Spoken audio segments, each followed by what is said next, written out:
welcome back to Beholders to Know on a D&D podcast. Today I'm here with Sheryl from Nature Check. Nature Check is a science-based game, I should let you describe it because you're better, but it's awesome. I'm just going to say that. Aw, thank you. I'm glad you enjoyed it. Yeah, Nature Check is a project where we are getting scientists to interact with the gamer community through both tabletop role-playing games and video games to showcase that scientists are cool people with personalities and senses of humor and not just like jerks in lab coats with sticks up their butts. And also to showcase that science is something that is always all around us and that there is lots of science in the games that we all enjoy playing. So it's really an overlap of a lot of our nerdy interests, both what we do for our jobs as scientists and also what we like to do for our hobbies. And they have a actual play called Arda, and I was a guest on episode 27 and 28, I believe, which you can find on the podcast. And that was a lot of fun. Do you guys have videos of the streams or just only in podcast form? Yeah, so we stream our actual play games live on Twitch, and then we also publish the video recordings on our YouTube channel and the audio recordings in podcasts. So I do a lot of post editing to put all of that stuff up. But yeah, I want to make sure that it's accessible to as many people as possible. Perfect. And while you're on the Nature Check YouTube, you can also find lots of educational stuff, which there was the one on chocolate, which is one I've watched, which I still disagree that white chocolate should have been mentioned, but... Oh, well, that's my personal YouTube channel. So I've been running that one for over 3 years now. That's The Roving Naturalist. So I started that project on my own, and then I started Nature Check as a separate project with a whole group of people. So I do too many things. All while going to school. Yes, that too. Sheryl is a very busy person. So we are here today to talk about education and science in the tabletop community world, and a little bit about how education or how science, I guess specifically, plays a part in tabletop games.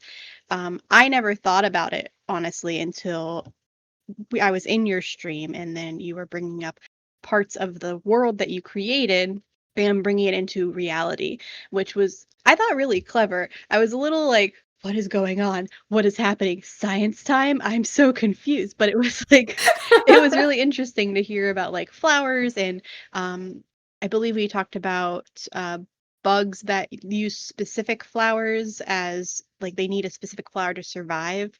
Yeah. Did the science bell surprise you? The science bell. You got very excited about your science bell. Hey, I went on a special shopping trip to get that bell. So I've loved tabletop role-playing games for a while, and my favorite books of, D&D, of the D&D lore have always been the monster manuals, because I'm a biologist, I'm a nerd when it comes to animals, and I just think that the monster manuals are really cool because, first of all, the art is amazing and just the creatures are all really cool, but the character descriptions or the creature descriptions have an environment section, right, where it talks about what biome or what habitat you might find these creatures in. And I always thought that was really interesting. And also stuff about like, plant monsters and how their bodies work. Or with DM Zach, I talked about something called aposematism, which is basically the concept of warning colors. So like certain animals that are dangerous, usually because they're like poisonous or venomous, they'll have bright colors to let you know that they're dangerous. So I thought it was interesting that so many of those like basic biological principles wound up in the monster manuals. So I've always thought that was fun. And when we decided to do the Nature Check project, like that was part of my motivation was, hey, science is the basis for how you build a D&D or other tabletop role-playing game world. Like even if you don't consciously think about that, whether your players are walking through a forest or a desert, or they're passing by a river or a waterfall, or they go someplace like Icewind Dale where there are avalanches, like all of that is based on real world science, as are many of the monster encounters. So I thought it would be really cool to bring that to the forefront through the Nature Check project and really talk about all these things that all of us already know implicitly while we play these tabletop role-playing games and just make it obvious. It's a really interesting way to look at it, because I know that some players, or at first when I used to get started in D&D, I didn't really look at that part. I just was like, okay, what CR rating can I throw at you guys and make sense?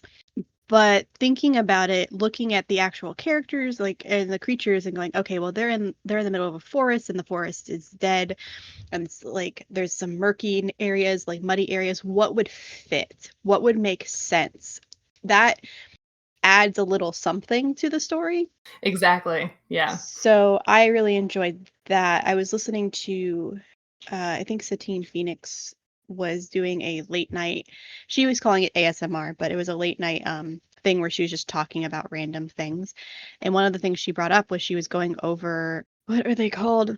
They're the Displacer Beast. She was going over Displacer Beast, and Ooh. she was reading the lore of them. And that's when I, like, it kind of clicked. I was like, there is a lot of lore, even though they're just monsters. There's a lot of information you can get from that. Like, how do they fight? You're not just going to find one Displacer Beast necessarily. They work in packs, so you'll find a multitude of Displacer Beasts. If they work in packs, that means they are probably smart enough to surround a party versus attack head on. They're probably smart enough to sneak and get to a point where they can pounce and get the surprise on the party, where that would be completely different if it was like a clay golem, or if it was a muffet or something, or method or something that didn't have an intelligence at all, or it wasn't accustomed to working in a pack.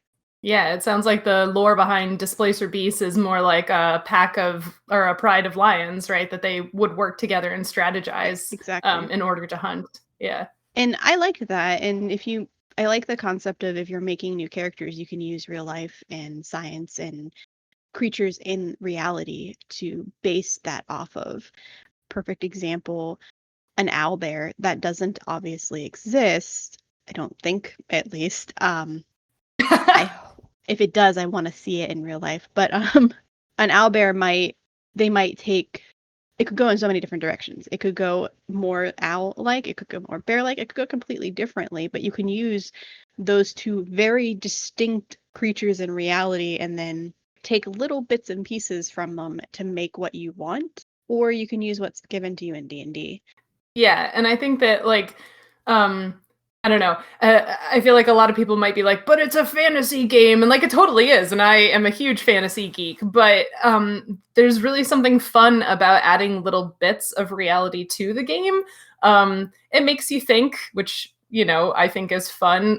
But also that realism might make the game better. Like you said, if you read the lore and you realize that Displacer Beasts work in a pack, then all of a sudden your strategy as a DM for forcing your party to encounter these Displacer Beasts becomes very different, right? Instead of just running them like a quote unquote conventional monster and having them walk up and fight face on, maybe, yeah, you do create some sort of ambush or a surrounding tactic, and suddenly your players are having to work harder to make it through that combat too. So yeah, I think that adding little bits of realism to the game makes it fun. And some things in reality are absurd enough to be fantasy if you scaled it up. Like, I remember, I think it was in your guys' show that you guys were talking about the lobster that, like, or the shrimp that snapped its claws and it got so hot. Yeah. That's absurd. Did we talk about that I with think you? so. I don't remember. Yeah, Mantis Shrimp. Yeah, there are certainly so many animals that are stranger than fiction. Mantis Shrimp are one because, yeah, they move their claws so fast when they're attacking their prey that it causes like a sonic bubble in the water. You were mentioning owl bears, but I was thinking about like the platypus is an animal that looks like it was sewn together in a laboratory, right? But it's a real thing. Yeah, there are just so many weird and wonderful things that exist in nature. Like in the episode that we just finished, so episode 30, we talked all about carnivorous plants and how they work. And like carnivorous plants are weird because a lot of them move, which is something we normally would not associate with a plant, but rather with an animal. And yet these plants that eat usually bugs or sometimes small animals, like they move and are predators in their own way. So yeah, nature is full of cool stuff. And then if you just take that carnivorous plant and then size it up a little bit, maybe to human size, you Exactly. suddenly have a threat. Yep. It's like, oh, well, it just eats flies. Oh, wait, there's the mom. Never mind. That's a big plant. Yep, that's actually how we got into that conversation in episode 30, is that Cedric fell into the clutches of a carnivorous plant and had to fight his way out. And he luckily did not get eaten, spoiler alert. But we then had a conversation about how those work in real life. It's fun. So when you're creating Arda, I guess specifically, I know that when I came in, you might have done this ahead of time, but I picked a particular city and you created an entire culture for this race and this small little city.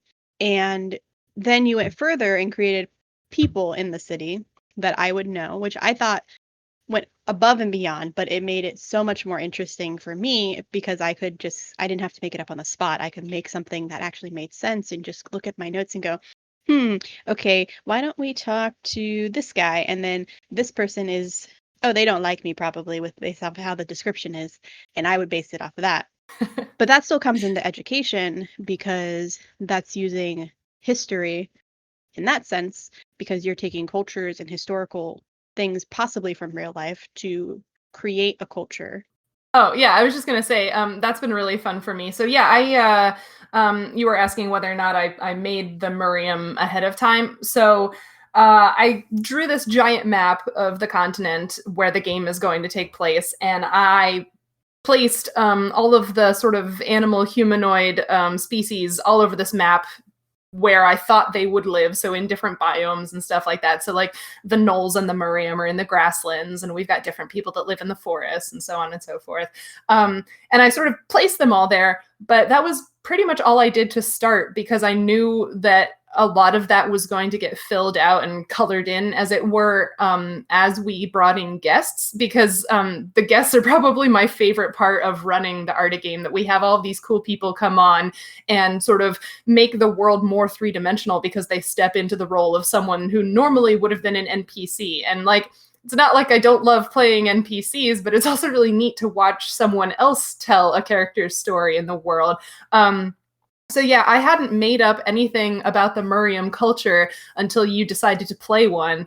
And then I was just sort of thinking about like, okay, well, they're mouse folk and they live in the grasslands, and like, what can I take from mouse biology and ecology to form their culture? But also, I've been basing a lot of the indigenous cultures in Arda off of real world cultures. So for the Miriam, I decided to base them, or at least, they were inspired a little bit, including the names, from Roman culture. So yeah, that's really fun to just sort of like build that out. Actually, one of our first guests, he helped me choose the real world culture that we would base the species that he was playing on. So Dan was our first Ibixian guest, so the goat folk, and he decided that he wanted them to be based on Gaelic culture, which then meant I had to learn how to pronounce a lot of really fun words I'd never tried to pronounce before. But yeah, Thanks. Right? But yeah, I've really enjoyed sort of team working with a lot of our guests to build the indigenous cultures. Maybe the best example would be Emily, who came on and played the gnoll Barika. So Emily is a hyena researcher, and I didn't love all of the notes about gnolls and gnoll culture in the monster manual because, as a lot of people online have been discussing, assigning alignments to races as a whole seems like a really bad idea, or to sentient races, right? Because every sentient race is going to have people who are good and people who are not good. So I didn't love that the gnoll entry in the monster manual described them as being sort of like evil and bloodthirsty, and it just like it didn't give them a lot of credit. It's like, oh, they're technically sentient, but it really made them sound very like bestial and not great. And I was like, come on, there's got to be a better way to do this. So then I started talking with Emily, and she shared so much cool information about how hyena social structures work, because hyenas have societies in the real world. And so we took a lot of how hyena social structure works and put that into the game. And so we basically rewrote how gnolls work in D&D for this game. And that was just so much fun. I might need to get some of that information for my own game. Well, my favorite thing was that they have a female-led social structure, right? So the boys, all males are lower in the hierarchy than all the females. And that was really cool. That is how it should be. No. That's really interesting, actually, because I know that when I create things, I don't really look at what culture. Like, I try to think about it and like, okay, well, maybe they're like this and maybe they're like that. But I think if I looked at the culture specifically and tried to get inspiration from other things, maybe not everything from one culture, but just like little tidbits, it'll help point me in a direction that I want to go. I do take personally a lot of inspiration from shows or like movies or books and stuff like that, fictional mostly. For example, in my Monday game right now, I randomly decided that two little halflings were trying to sneak up on the party. Obviously not a match for the party whatsoever. So it's more of a role play option or opportunity. And as I'm talking, I'm thinking in my head, like, oh shit, where is this leading? Where is this leading? Where is this leading? And I knew that eventually this would lead to them wanting to go back to the wherever they were from. And now it's like a Peter Pan-esque type of situation where they're like what are they called? The ex-boys? I don't remember what they're called. The Lost Boys? Lost Boys, that's the word. Where it's like the Lost Boys, but with a bunch of different, not just boys, obviously, but the same type of situation. But I know that when I built one city, I based it more on Russia's red light district, and I had another continent that was based more on ancient Asia, but they've never gone to that part, so I haven't actually researched what I wanted to do there yet, but that's where my mindset was going. But I think researching it would make it a lot more interesting and give you a lot of little things to enhance the story and make it feel more real. Yeah, I definitely there are so many different indigenous groups on this very large continent that I built. And I wanted to make sure that they were all at least a little different, right? That the gnolls are distinct from the Muriam, are distinct from the Ibexians, are distinct from et cetera, right? And those little bits of real world inspiration have really helped me differentiate them. Each time you create a story or your next line of story, do you think about what science you can get involved into that? Because I know that you have your science talks every episode. So you just hope you find something sciencey, or do you plan ahead? A little bit of both. I have a huge list of potential topics to pull from in case I get stumped, because I'm an ecologist, so that's a really broad category of science. And so I just wrote down a whole bunch of ecological concepts or like environmental issues that could be interesting plot points or story arcs in this world. And I've sort of picked and chosen from those, including like the main story arc that the characters are working on right now is trying to figure out the source of pollution in the river, right? So like pollution in a waterway is a problem that probably everybody is at least marginally aware of. So there are definitely things like that I plan out. And of course, like when I'm coordinating with the guests, like I asked you if there was an environmental concept that you were interested in, and you said you wanted to do something with an animal that needed to be protected. So you had this sort of like self-designated wildlife preserve, which I thought was a really great concept. So yeah, some of it is planned out really intentionally, and a lot of the conversations are opportunistic because I've just filled the world with lots of things that we could talk about. So Arda is a continent that is underdeveloped from modern Western human standards, right? So it is mostly covered in natural vegetation and topography, without a lot of permanent structures or buildings, and there's no electricity and stuff like that. So just being in that rich environment gives us a lot of cool things to talk about. Like when the characters first set out on the journey that they're on right now, they walked into the rainforest, and I just filled my description of the rainforest with a lot of real world animals. But Nancy, one of our players, lives in Ecuador where there's lots of rainforest. And so that gave her the opportunity to just talk about all of the cool stuff that happens in the rainforest, right? And I sort of expected that that would happen, but it wasn't like it was an intentional plot point. It's just, well, you're in the rainforest now, right? Or they were investigating a murder that happened. This is way back at the very beginning of the podcast. So Nancy's character, Kay, her brother had been framed for murder, and they were trying to figure out who done it.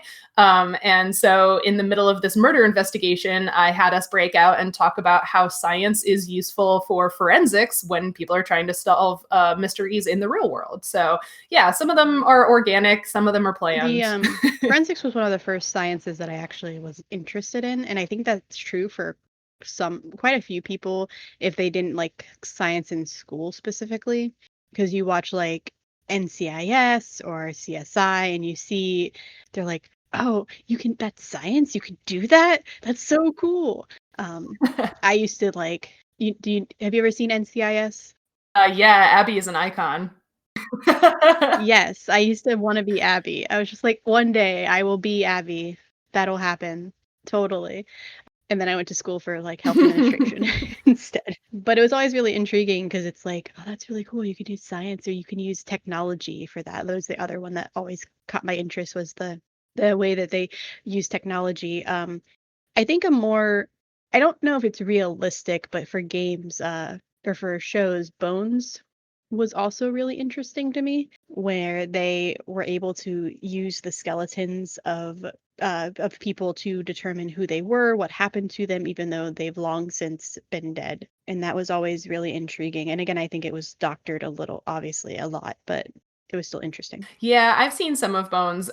So like many TV shows, obviously, yeah, they sort of pumped up the tech and made it capable of doing some things that we're not quite there to yet in the real world. But yeah, like facial reconstruction based on a skull is totally a thing that scientists can do to a certain extent, right? That's how we have all of these cool images of what the ancestors of humans, so like Australopithecus and, Neanderthals and all of these other pre-human hominids, right? We have animated images of what they probably looked like based on their skulls, and scientists and paleo artists, so someone who makes art based on prehistoric organisms, they're able to add like musculature and think about like how the bone structure would interact with the muscles that go on top, and then they're able to put a skin on top of it. And so yeah, I don't think what's happening in Bones isn't completely unrealistic. It's maybe just a little better looking than what we're currently capable of. Yeah. I mean, that's everything, because if you actually made it realistic, I think people would get bored. Right? It's like, okay, now we send it off. It's going to take like 3 months to get it slightly blurry. Yeah. Like, or what? or like every show when they're looking at security footage and they're like, enhance. Like, that's not how video works. It's like, what are you talking about? This is as good as it gets. Right. This is it. Do you know how this is? This is not 1080p. Like, come on. You can't see pores. Let's go. But I could see a glimmer of a person in the door handle. Go. I think the concept of science always intrigued me. I kind of wish school handled it a little bit better. And I think if I was taught science with the through TTRPGs or something that was more fun, I think it would have been way more interesting for way more people as a child, instead of just like memorizing and memorizing and memorizing. Oh, absolutely. Yeah. So my background, or in a previous life, I was an environmental educator. So I'm an informal educator, right? I was never taught how to teach people sitting in a classroom at desks in rows. That's boring, right? I was taught how to teach people in summer camps and at nature centers for just like family programs and stuff like that. And so, yeah, my approach to teaching has always been people learn better when they're having fun. And I like to trick people, it used to be trick kids and now it's trick people of any age, into learning through games or storytelling or arts and crafts or something like that, right? And especially,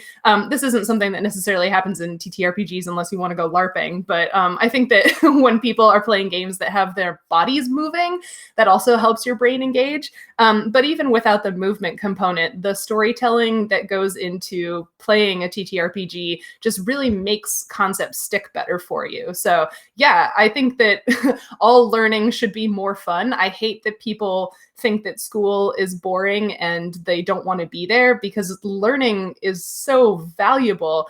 But yeah, school really is often very boring depending on who your teacher is. Well, it doesn't help that, I mean, this is going on a tangent, but it doesn't help that nowadays most schools are worried about like their test scores versus actual education. They're like, okay, learn enough to do good so we get more money, versus, okay, learn because it's interesting. Let me teach you so that it's fun for you.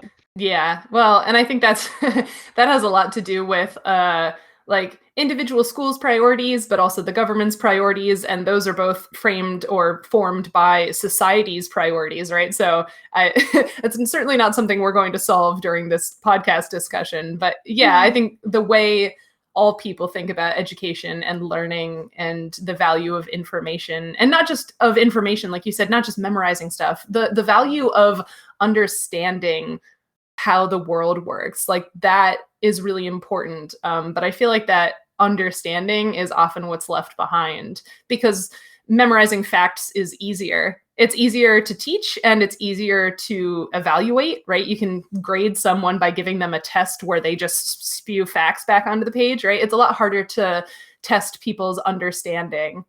Yeah. And that makes sense. Like, all of it makes sense logically, but it is what it is.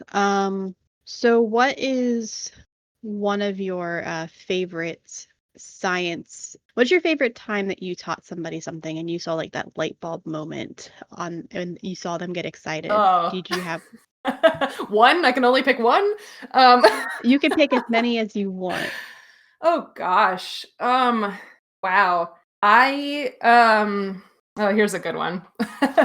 So being an informal educator has a lot of really unique challenges that come with it, because I'm basically taking a group of other people's children out into the woods, right? So you can already imagine, like, a lot of people would just freak out just based on that description, right?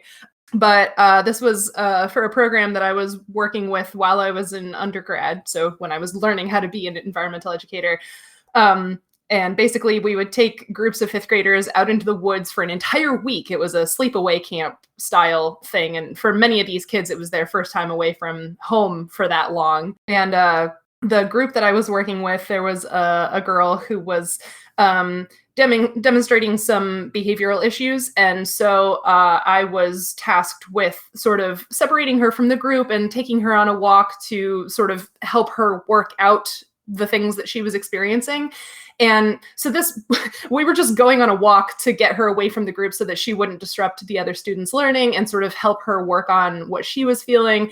And the thing about informal education is that you always have to be ready for what we call teachable moments. So like, in the woods, there's probably going to be something cool that's going to, spark your students' attention. And so I'm walking this little girl down the path away from her group, and she saw some stuff on a tree and sort of forgot all of the, the emotional turmoil that she was experiencing, because she just got so fascinated by the stuff that was on the tree bark. And we had like a 20-minute conversation about this stuff on the tree. And then when she did rejoin her classmates, she very much wanted to show all of them this cool thing that she'd found on the tree. And that was really valuable for me, because I love teachable moments, right? It's the moments that you weren't planning to teach someone something, but that just their curiosity gets sparked and you get to go on that journey with them to discover the thing that they're interested in.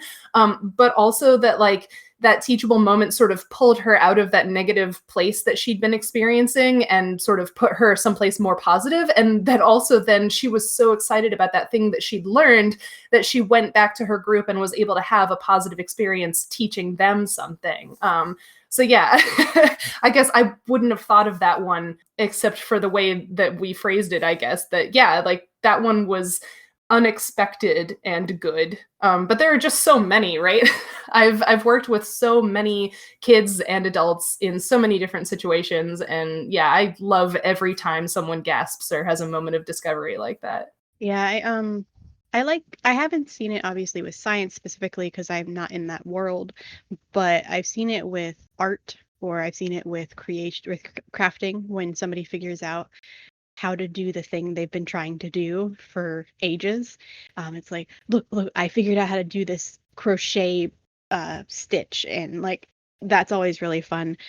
And with little kids, it's fun to see, let me show you this really cool art technique, and you see them grow. And it's the same concept though. It's like seeing what they're passionate about and then seeing them blossom from that passion.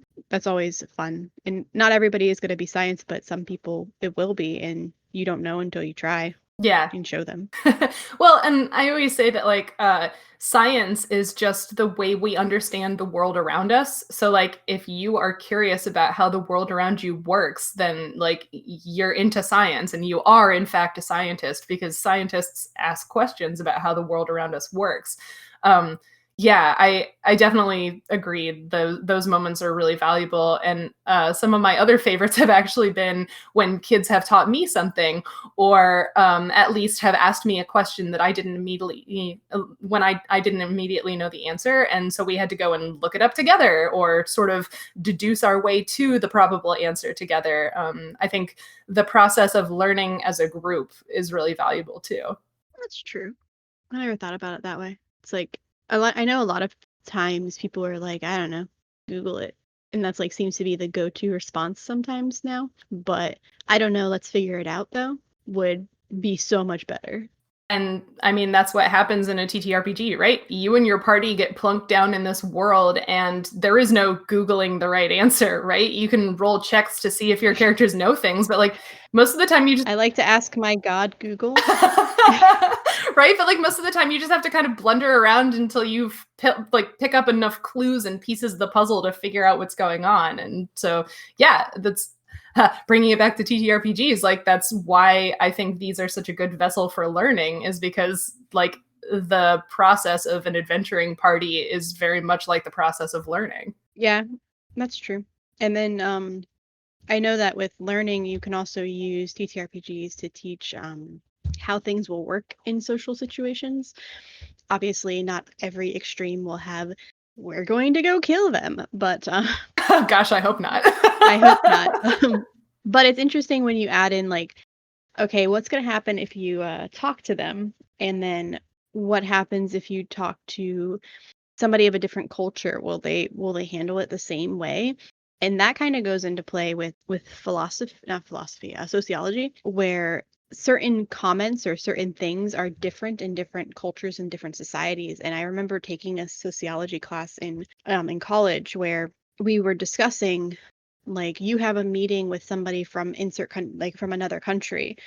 What social norms are okay for you but not okay for them, or what should you expect working with somebody from a different culture? And there were some that I had to research. I don't remember what country I was researching. I think it was Argentina, but it's been like 12 years, so I honestly don't know.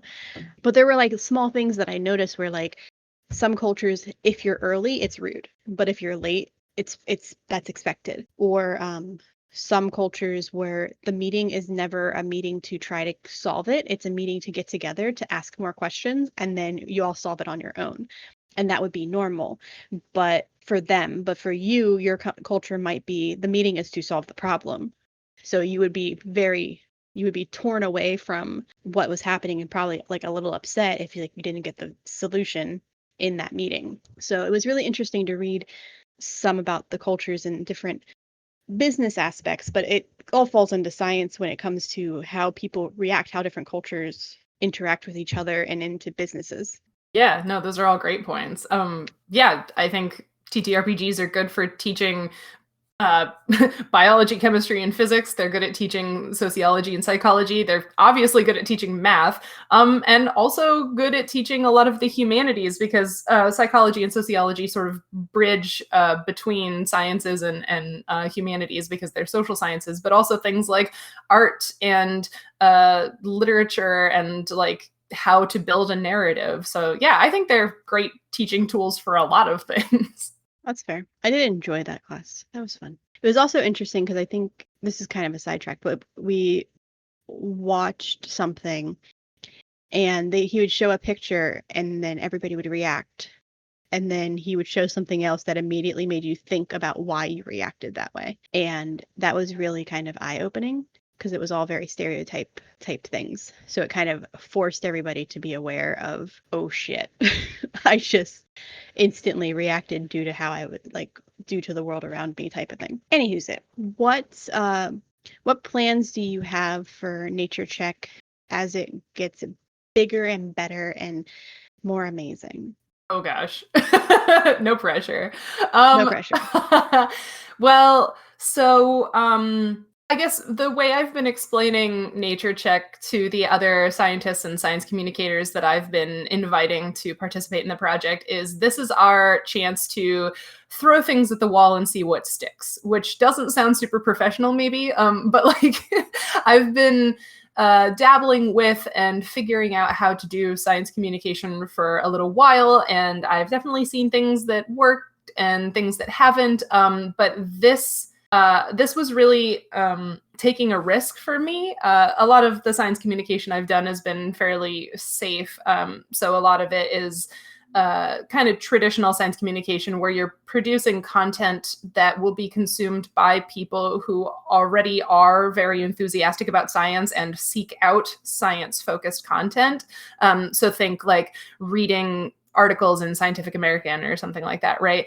So Nature Check was or is our opportunity to sort of branch out and try to interact with an audience that isn't necessarily seeking out or intentionally seeking out scientific content, maybe because they're not interested in it or they don't think that science is for them, which always breaks my heart when I hear that. But basically, yeah, that we're sort of sneaking science into the gamer space, right? Like, I guess I sort of think about it like, ninja style, like, ooh, we are not what we appear, right? Yeah, I really wanted this to be focused on gaming and forming connections with the gaming community and sneaking in the science where it feels appropriate. So yeah, with this throw things at the wall and see what sticks strategy, we've tried several actual play campaigns. ARDA is going to keep running for the foreseeable future. I would like to take ARDA all the way to what I consider its conclusion. And I've even built a vague concept of what I think the sequel campaign would be because my brain is like that. But we're also adding one-shots because again, I think that having guests on our show is just so exciting. I want as many scientists as possible to come on and play games and talk about what they do because I'm a huge nerd and I love hearing about what other people do for their research, right? So we're adding TTRPG one-shots. We've got several people playing video games and talking about science. So my friend Emily has been playing The Last of Us Part 2, which is like a gritty, mainstream video game, right? But that video game has a whole bunch of science in it because the zombies are created by a fungus, and the video game creators based that whole zombie and fungus system off of real world fungus that creates zombies out of insects. And so Emily has been talking about that system, the real world system, while she plays the video game. And we've got other people doing similar things. So yeah, I just hope that Nature Check becomes more of all of that and that we find things that the gamer audience really enjoys and that we enjoy doing. And we just build an audience who appreciates our weird mix of games and science. That all sounds wonderful. I know that you did your first one shot, right? You just did your first one shot? Yeah, we did. That was really fun. I caught a little bit of it, so I was really happy. It was I will let you say the name. Yeah, so we played a one shot with Alan, who is the creator of the Wagadu Chronicles. So it's an Afro fantasy supplement to D&D 5th edition. So it was myself and Peter, who is an entomologist and agricultural extension agent, who's part of our ARDA cast. And then we also had on Chelsea, who is a herpetologist. So that means she studies reptiles and amphibians. And Chelsea specifically is an expert on anoles, which is a kind of lizard. So yeah, we were playing the Wagadu Chronicles, and in that game system, a lot of the lineages are based on animals. So Peter's character was, oh gosh, I'm going to forget the name for the lineage now. But basically, they're people that are based on antelope and other horned animals in Africa. So that was cool. And then Chelsea and I were both playing Da'ima, which are people who are based on moths. And Chelsea and I each created character descriptions for our characters that were based on moths from the real world. So that was real fun. It looked like you guys were having a lot of fun with the pieces that I was able to catch. Yeah, it was a hoot. Alan is very good at telling stories. It was a lot of fun. So I do have a couple of questions from the Twitterverse for you with some familiar names. Jordan from the Della Garden asks, what brought you to be a scientist in the first place, and what was the inspiration to marry D&D in science? Oh, wow. Yeah, I saw that one. That's a good question, Jordan. I feel like I've heard a lot of people in science say this, and I totally recognize that it's coming from a place of privilege too, but I feel like I was always sort of destined to be a scientist, not only because, as I said earlier, I consider all curious people to be scientists because being curious means you want to know more about how the world works, but also because I was raised in a family who all very much valued the environment and getting outside. And a lot of the people in my family have environmentally focused careers. So I was just exposed to a lot of this, but I wasn't immediately a scientist. Like I said, in a previous life, I was an environmental educator. And so that was less about being a scientist in like the research role and more about being someone who was just excited to share already existing scientific knowledge with other people. So my journey from environmental educator to research scientist was kind of complicated. I had a quarter life crisis, as it were, and couldn't decide what I wanted to be when I grew up. But now I kind of get to do both, right? As a science communicator, I'm still educating people about science, but as a research scientist, I now also get to make new science, right? I'm making discoveries that other people didn't know before, and that's very exciting. The inspiration to marry science and D&D, like I said earlier in the interview, was really about the fact that like I'd loved D&D for a while. Once I got over the fear of the math involved in the game. And I had kind of been having this idea for a while that like, hey, it would be cool to like run a D&D game that sort of focused on the science that is inherent to the game system. But I hadn't done anything about it because I thought I was too small. I did not have a very large Twitter following or any other way to like recruit people to a project like this. But then I did find a group of people who thought it was a good idea. And lo and behold, some of them had played home games previously where they had done such a thing, where they had incorporated science in some way. So we knew that it was an idea that could theoretically work, and we decided to put it online so that other people could judge us. Judge us for our science. That's always fun. It's always nice when you get to also marry two things that you love.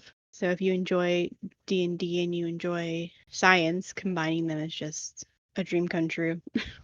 Right. And I'm an insufferable know-it-all. So even if I was playing a regular, like non-intentionally science-focused D&D game, I'd probably be spitting random science facts anyway because I just can't help myself. At least you get to share it with the world and Yeah. not just your party at the table. And they're just like, oh my God, Sheryl, why? Right. They're like, no, not another science fact. But no, that people come back for more and they come and watch the live streams. And they're like, oh, another science fact. Right? It's justified because it's a public project. Exactly. I'm not just being annoying. Like, look, I could be annoying for free. Pay me. Exactly. So Dan from the Last Tapestry asks, what is your favorite or maybe just funniest science fact that you know? Oh, wow. I've already sabotaged the pod squad with at least one of these because I told y'all to look up what a baculum was. So that's baculum is one of those like biology facts that everybody titters about because it's funny because it includes the word penis. But a baculum is the bone that helps provide structure to the penis of many male animals. Humans do not have one, but a lot of other animals do. But it is funny because a lot of museums sort of go back and forth on whether or not they should include the baculum in reconstructed skeletons of animals. Because it would sort of be floating out in space. It would have to be held up with a piece of metal, right? Because it's not connected to any of the other bones in the animal's body.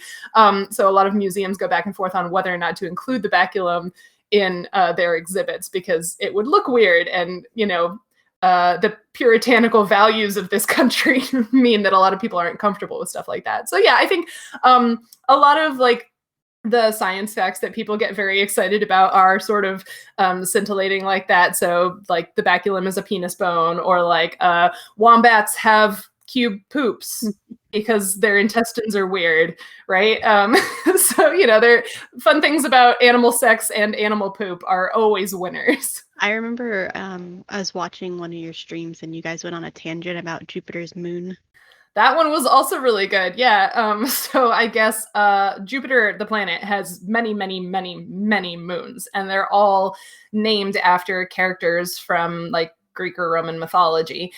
And I guess when the name of one of these moons was announced, the announcement was had a typo in it, right? So the moon name was spelled incorrectly. So I guess the mythological character's name was Megaclite, Megaclite. But in the original announcement of the naming of this moon, they lost the E, and so it became Megaclit. And so the list of Jupiter's moons that we were looking at on the show had the misspelling. And so, yeah, we lost it for like 20 minutes because Megaclit seemed like a very funny name for a moon. So, yeah, you never really know. Science has lots of surprises in it. In the process, though, we all learned something in the middle of the show as everybody was dying laughing. Yeah, we learned that it was, I think it's like 2 kilometers across. I don't know. Maybe it's bigger than that. Maybe it was 20. I don't remember now. There was quite a few inside jokes, though, or quite a few jokes made. Yeah, no. It's like it was discovered only by a female, or only a female could discover it, and quite a few others. Cassie from Chosen Ones asks, if you weren't doing a podcast that involved a focus on education, would that change your content? Or do you think you'd naturally gravitate still towards it unconsciously? Me being an insufferable nerd. So again, this is my second large science communication project, right? I was already running one YouTube channel that was focused on science education. Yeah, I don't know. I mean, I have a lot of hobbies and interests, but I think a lot of them I wouldn't necessarily want to turn into a side hustle or think would make a good side hustle. So yeah, I think I'm making these things because I think they're things that I enjoy making, but they're also things that I think the world needs, or at least that me making them could make the world a better place. That probably sounds super idealistic, but like when I was starting my first YouTube channel, it's ecology and environmental science. There are a lot of science YouTube channels about physics, about chemistry, about molecular biology, about genetics, and there just wasn't nearly as much content, or at least not high profile content, that was environmental science and ecology focused, right? So I feel like I'm fulfilling a need, or to use an ecological concept, I'm filling a niche. Don't at me about the pronunciation of that word, by the way. But yeah, I'm contributing something to the online media ecosystem that wasn't there before. So yeah, God, I would not put myself through the awful torture of editing a podcast and clipping out all of my ums and uhs and mouth noises if I didn't think that it was going to be useful. The ums. Greg. Greg gets edited. Haha. You know he's going to leave that in now. I know. That's the best part. So what is your favorite, now I'm going to say constantly and not do it on purpose. It's like when you become aware of your tongue and then you can't talk anymore. Right? Or like when you realize you're breathing and then you forget how to breathe properly because you're like, shit. How do I breathe again? Weird things. So we just sent your listeners into like apoplexy. Sorry. Also, you lost the game. Wait, no. Oh, I hate you. I was winning for like 2 months. Rude. Oh my goodness. I can't remember what I was going to say. I lost my train of thoughts. So if someone wanted to become more interested in science or wanted to try to possibly like experiment or learn more things, do you have any particular, other than your own website, which y'all should check her out on YouTube because it's down below, are there any particular sites or resources that you would suggest for newbie scientists? Yeah. So again, I'm an ecologist, which means that I study how animals and plants and soil and weather interact. So it's a specific kind of biology. So that's the thing that I'm most able to speak to.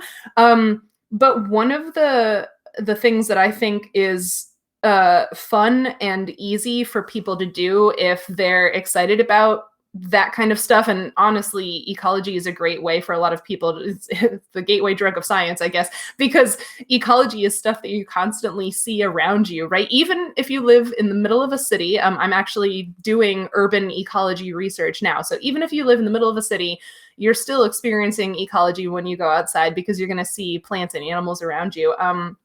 So yeah, I think taking notice of the plants and animals around you is a really great way to sort of get yourself thinking more scientifically. And the app iNaturalist is a great way for you to log your observations. So you take a picture of an animal or a plant or whatever that you see, and you upload it onto this app. And if you don't know what it is, the app's AI can actually help you figure out what it might be. And if you're still not sure, you leave the photo up and other people who are using the app can come and identify the photo for you. So it's a really great way for you to log the cool things you see around you, and also a cool way to learn how to identify those things. And if you upload photos to iNaturalist, they become data points that scientists can actually use to do research. So a lot of scientists have the idea of community research has been a thing for a long time. So basically, community research is when scientists use non-professional scientists or community members to help them do science. And that's really important because there are not nearly enough of us to be able to do everything on our own, right? So we rely on volunteers within our communities to help us with things a lot of the time. And iNaturalist is one such resource where all of these people using this app upload these photos and GPS points of where they saw the thing. And then scientists can go into the app and download those data points and learn about population distributions of animals or plants. People have been logging the invasions of insects from other continents to North America and stuff like that. So yeah, I think iNaturalist is a really great place to start if you want to just sort of become more aware of the science around you. That's really fun. I didn't know that existed. So I learned something new today. Oh yeah, also using iNaturalist is kind of like playing Pokemon Go. I think I was talking about this with Ellen the other day, but Pokemon, the original game system was designed by someone who had grown up collecting insects, and he loved the feeling of going out and finding things and adding them to his collection. Gotta catch them all, right? So that's how Pokemon was envisioned in the beginning. And insect collecting and bird watching and using iNaturalist are all activities that use the same parts of your brain or get the same parts of your brain excited as playing something like Pokemon. So if you like Pokemon Go, you'll probably also like iNaturalist. That is fair. I do like that Pokemon also, you can tell that some of them are based off reality when you look at the Pokemon themselves. Some of them, like the newer ones, you're like, really? Really? Keys? You based it off keys. But like the original ones, there are creatures that look like that almost in reality, and they just made them more cartoony and emphasize certain things. Oh yeah, totally. There's a ton of Pokemon that look like different kinds of insects and different kinds of birds. There's sheep, there's bears, rhinoceros. Yeah. I like the older ones that look more like real animals. Yeah. Me too. Plus, I remembered those ones. I don't remember all these newfangled Pokemons. These Pokemans in the new games. I just made myself old. So, I know you mentioned earlier some of the places that we could find you. So, where can people find you and your stuff? Oh gosh.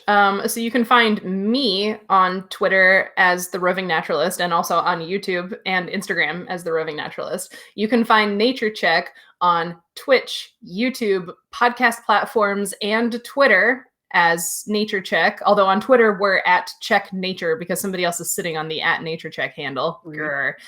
Rude. Yeah. And you can also find me doing research. So I actually, my first author research paper has just been published. It's still published in the online version of the journal. It won't be in like the physical copy of the journal for a little while yet. But yeah, so like if you really want to read some crunchy science, you can you can search my name and on like Google Scholar and find research papers that I'm writing about cool ecology. My first research paper was on dung beetles. So again, poop. Who doesn't like to learn about poop? Everybody go check her out because not only is the show really good, but Sheryl is an amazing person and super supportive in the community. Aw, you're so nice. I try. But also check out for some super secret future stuff that we're both gonna be in December. Oh yeah, you're on my show again. I am. And it was a lot of fun. I'm glad you thought so. Yeah, I made a whole bunch of tabletop DMs roleplay as scientists, so that was fun. We aren't great scientists. In the I think you did the science part just fine.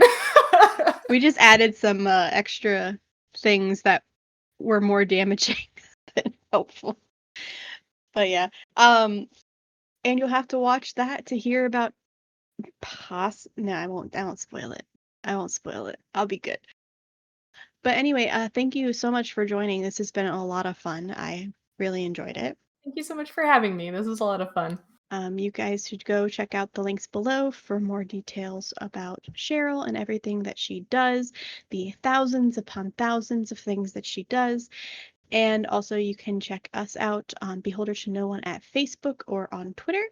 And we officially have a YouTube channel, so you could check us out on YouTube if you look up Beholder to No One. That is purely just our actual play, though. And we also have a website at beholdertonoone.com where you can find easier access to all these separate projects that we do. And yeah, thanks so much for joining, guys. We will see you next time.